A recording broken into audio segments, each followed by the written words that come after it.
While some districts are using tests to detect COVID, others are opting for a different method. WBZ's Nick Giovanni visited one school bringing dogs in that can sniff out the virus.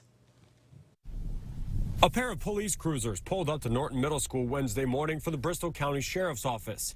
Inside were a pair of COVID sniffing canines. They can detect COVID, whether it's the Delta variant, whether it's the new Omicron variant. 14-month-old labs, Hunter and Duke, have been on the job since late August, going into town offices and police departments across the county, as well as schools in 3 districts: Norton, Fairhaven, and Freetown Lakeville Regional, tracking the scent of the coronavirus in all of those settings. What we're finding lately of the last 3 or 4 weeks is our dogs are actually indicating in areas, and then 3 to 5 days later, we're finding out that the person at that desk or whatever tested positive for COVID. This morning, we followed along as Duke led the way through the middle school's auditorium and guidance counselor's office.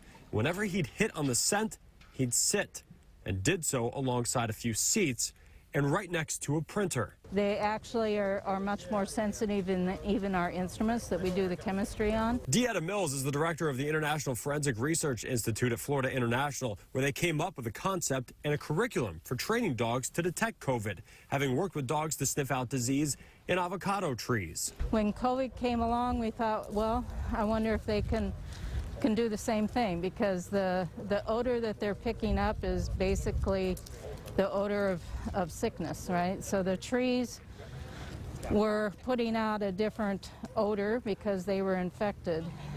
People do the same thing. When you get sick, you have different metabolism taking place in your body, and so that changes the odor that you emit. Captain Paul Douglas says Hunter and Duke have been able to zero in on COVID throughout classrooms, on desktops, chairs, trash cans, and keyboards, so school officials can then disinfect a given area, adding one more layer of protection. It provides the reassurance, I think, that we're trying to do anything and everything that we can to protect ourselves and the children that are in these buildings. Mills says they're now training rescue dogs on COVID, even a Jack Russell, using masks as a key training aid. Reporting in Norton, Nick Giovanni, WBZ News.